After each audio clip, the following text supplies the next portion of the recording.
topic, and so I'm just going to let him get up here and do his thing.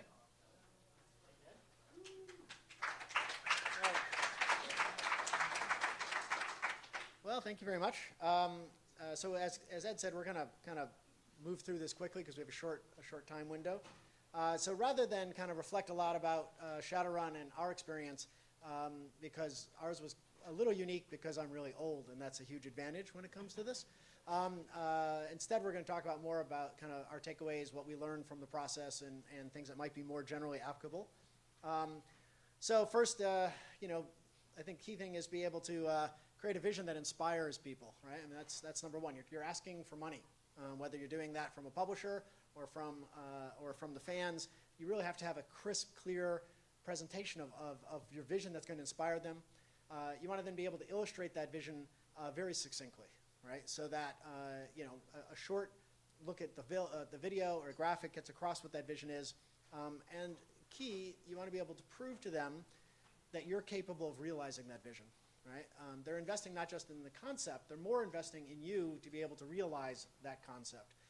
And so being able to succinctly illustrate your experiences and build confidence in them that you'll be able to execute this is absolutely critical. It's because they're only going to invest in the idea after they've invested in you, right?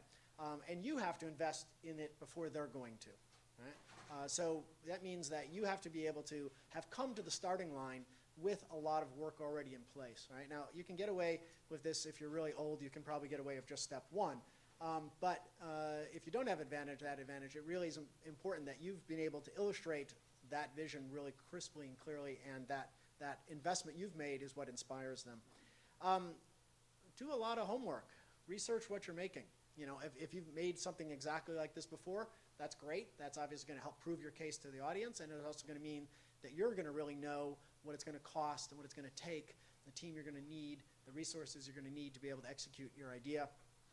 If you haven't done exactly what you're going to do before, then really spend your time studying others who have, so that you have absolutely as good an idea of what the actual budgets, what the actual team compositions are.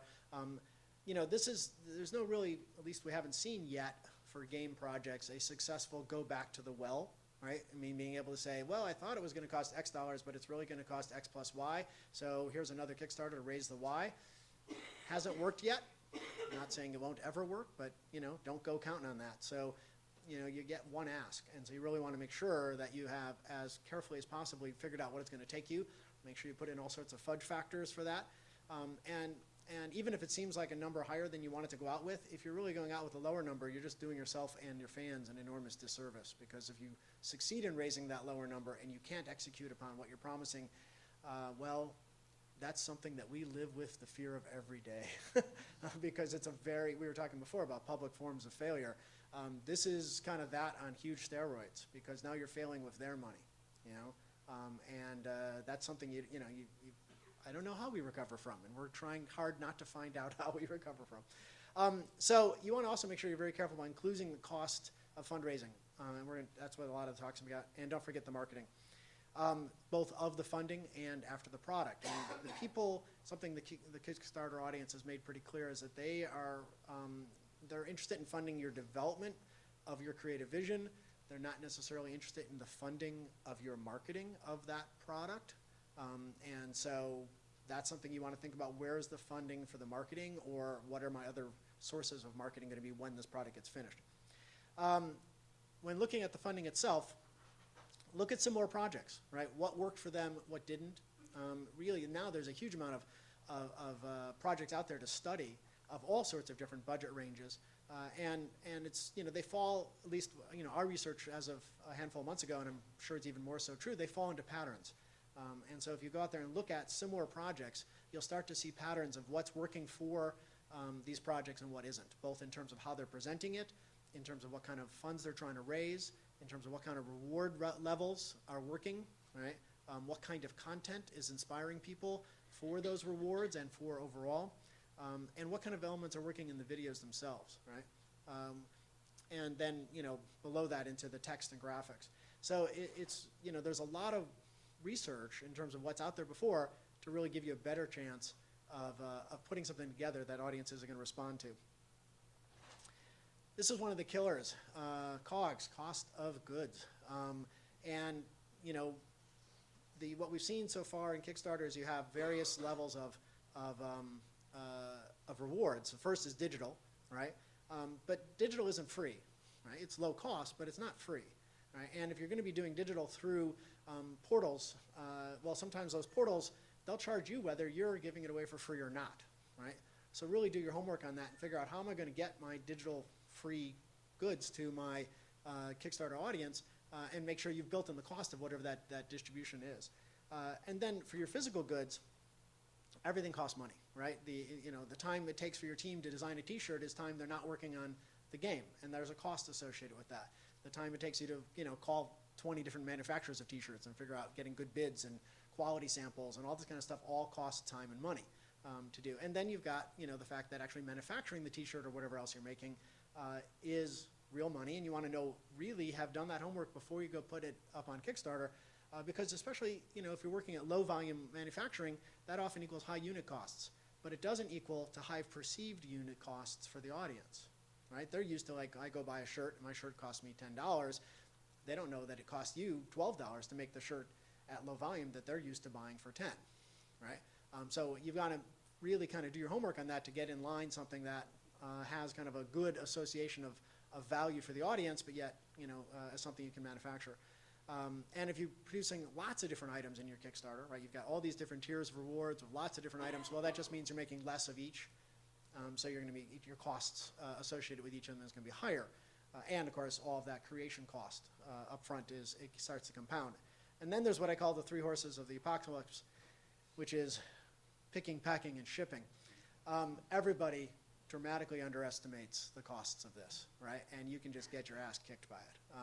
So you want to figure out, am I doing this internally? And if so, how much time is that really going to take my team and all my friends and relatives? Am I doing it externally with a company, and what are they going to charge me to do this for me? And these all have really, there's a huge hidden cost factor here that you want to be aware of. In terms of the video itself, so you've done all your homework, you really understand the product you're making, you're really confident in the budget you put together for it, you've got a crisp idea of the vision, and you've done all your homework on all your rewards, so you're ready now to make the pitch. The pitch video is really critical, and there's a clear hierarchy of information, right? What you put in the video, people see and pay attention to, and then it's a huge step factor down to what comes below that in the text block. In the text, no one reads it. Well, not no one. Very few read it. Typically, like if you got big, colorful, like infographics, those might get seen. Then some will read the text, and then almost no one reads, the FAQs at the bottom. So really, you want to make sure that the video is really conveys everything that you want a potential backer to know. And what we've seen, and I think this is still true from what we've been watching, is that there's a fine line in balancing the production value of your videos. Really, there's an encouragement not to overproduce it, right? People want a human connection to you and to your team, and that's who they're backing. And a lot of really flashy stuff can get in the way of them connecting with you and your team and really starting to build trust in you and your team as someone who's capable of executing the vision that you've presented. So don't try to overproduce and get too much of that stuff in the way. That said, you want to make sure there's enough there to produce, enough of your vision is presented so you can execute it, but don't think it has to be all flash and sexy graphics. It really is a lot of it just about connecting with you as an individual, and keep it as simple as possible. Complex messages can really get lost on people. Now you got the video, you're ready to get launched.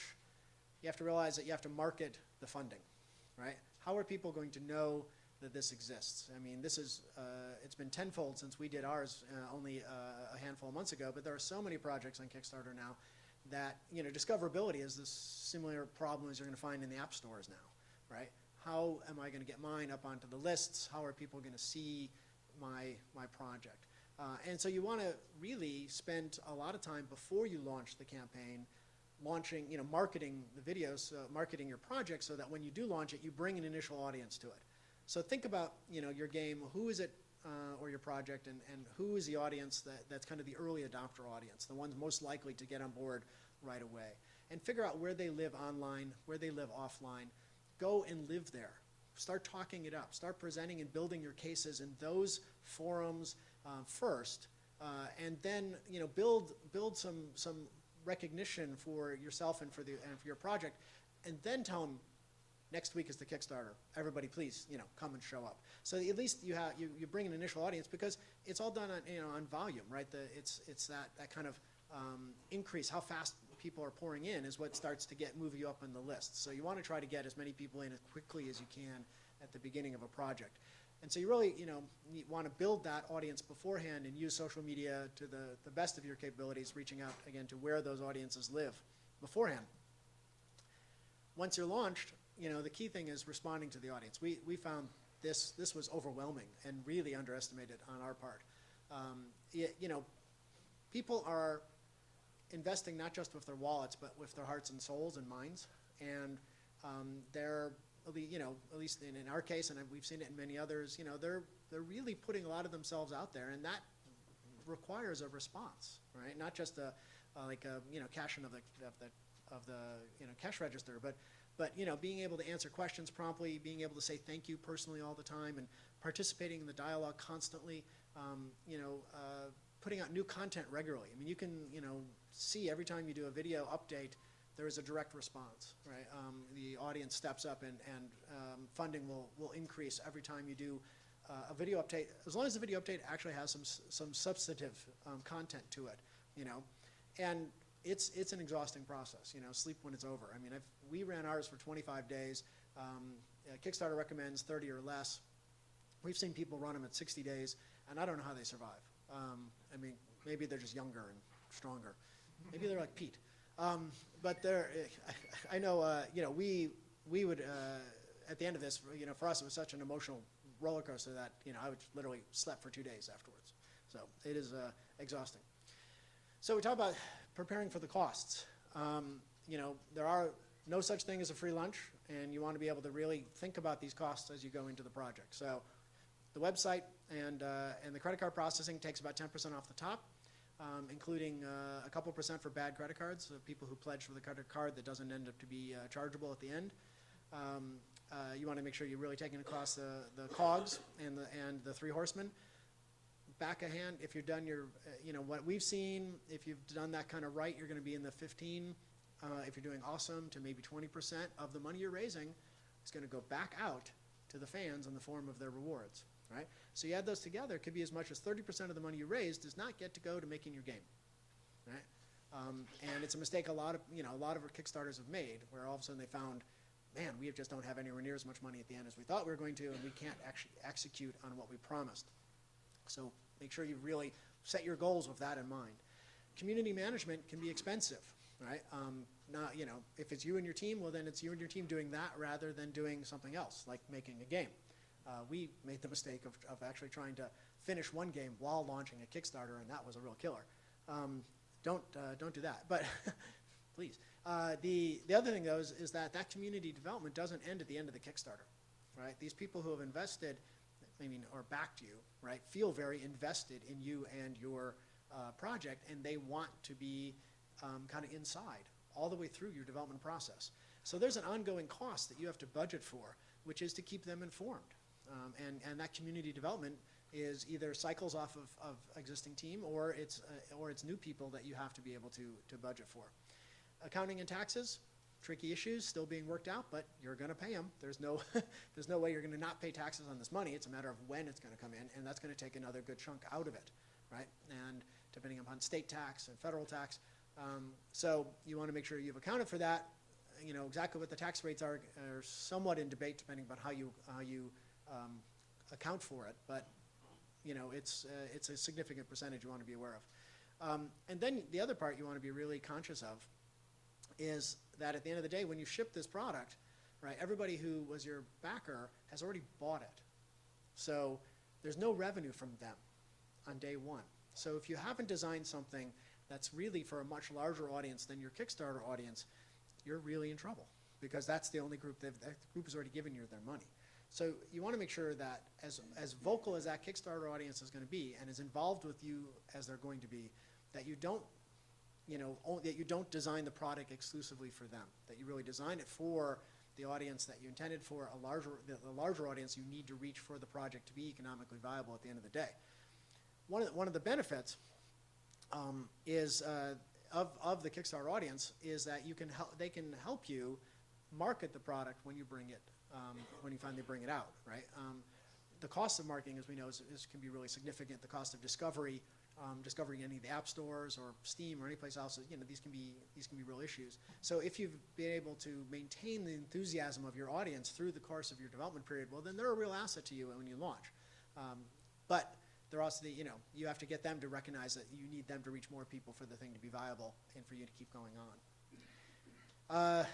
There is the deluge going on, right? We kind of moved quickly because we kind of suspected this was going to happen, and it has. The novelty of this is over.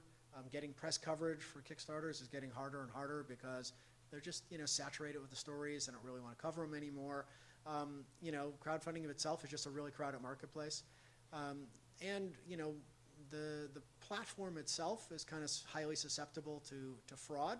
We haven't seen that much of it yet, but it's only a matter of time, and so that's going to chill the audience. And it's also, as Ed will speak to, and I and many people have been in the industry, there's a lot of games that, well, we just talked about before, that get funded and don't make it out the door, or make it out the door and suck. And as we start seeing Kickstarter funded games come out or don't come out, or come out and suck, it's natural, it's going to happen. But what we don't know yet is how the crowdfunding audience is going to respond to the reality of a portfolio of products not all being wonderful.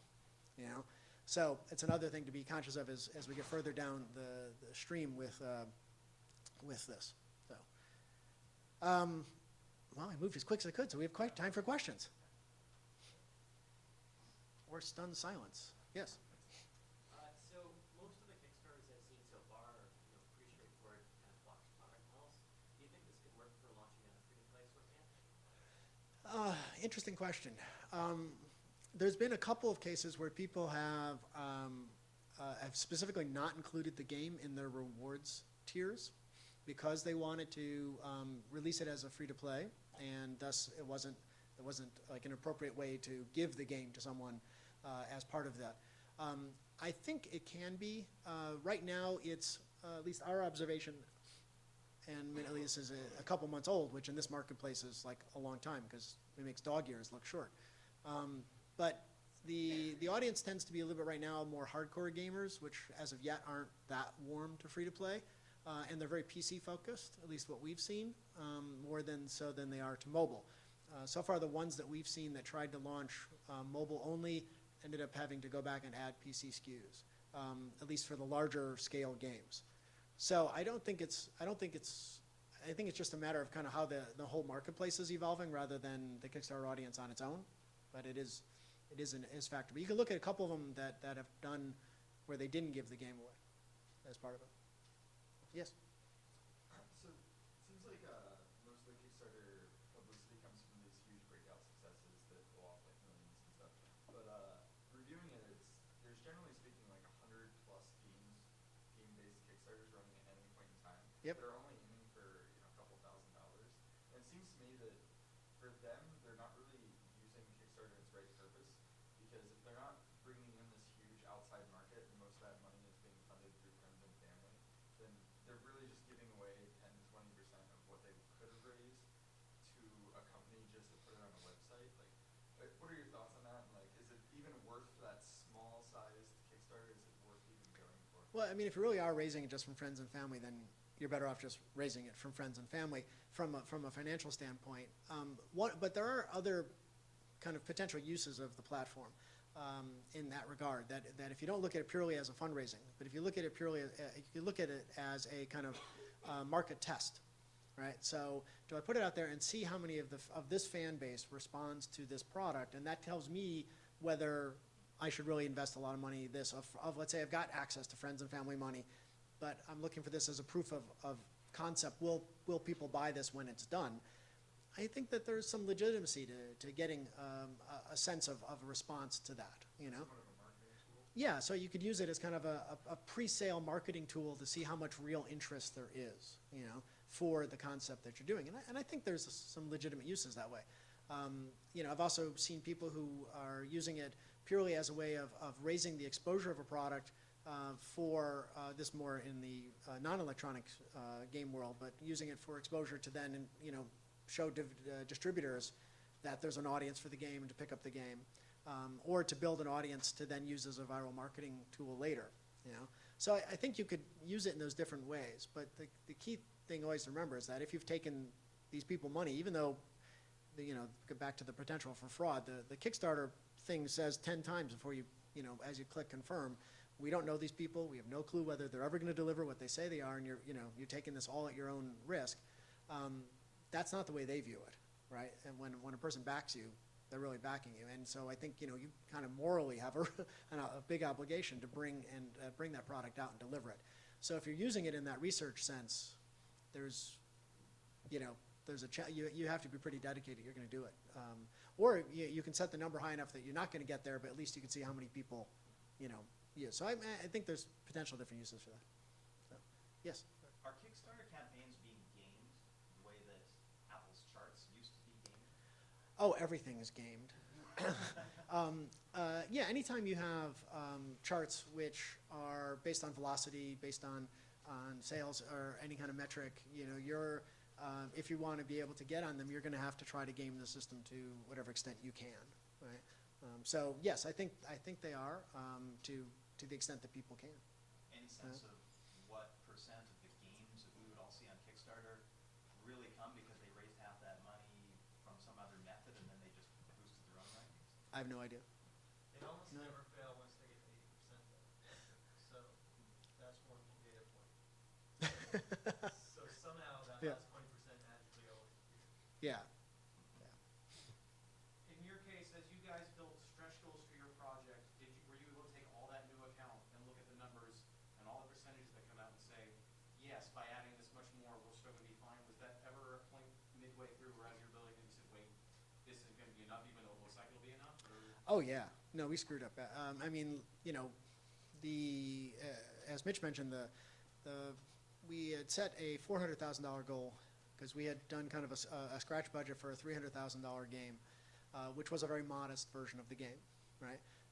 That we thought we could execute that would deliver on some of the core principles, but for instance, it was originally envisioned as, very simple graphically, right?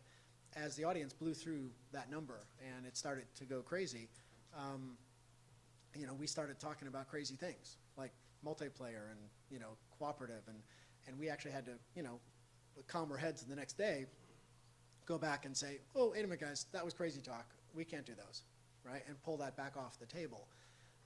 And even that said, as the amount of money kept building, the scope of the game started changing really radically, right?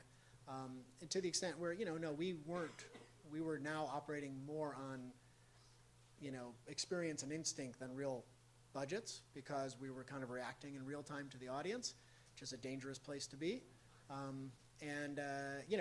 Because the game really became much more graphically rich and much bigger over the course of that. We'll tell you how screwed we are later, but we're dedicated to making the game live up to as much of those really high expectations as we can. So. We got to wrap up. Oh, okay. But I want to ask one last question. Would you do it again? Are you going to do it again? Well, I don't think you can do it again until you deliver on the first one, right? I mean, I think, at least my perspective Is is, this going to be a strategy for hammering teams going forward? I think if we deliver on the first one and the platform is still around and robust, and then yes, I think it could be that we would go back to that well if we've treated that well, if we've treated it well, right? If people feel that we did justice to their first investment, yes, I think we'd be comfortable go back and ask again. All right, thanks, George. Yeah.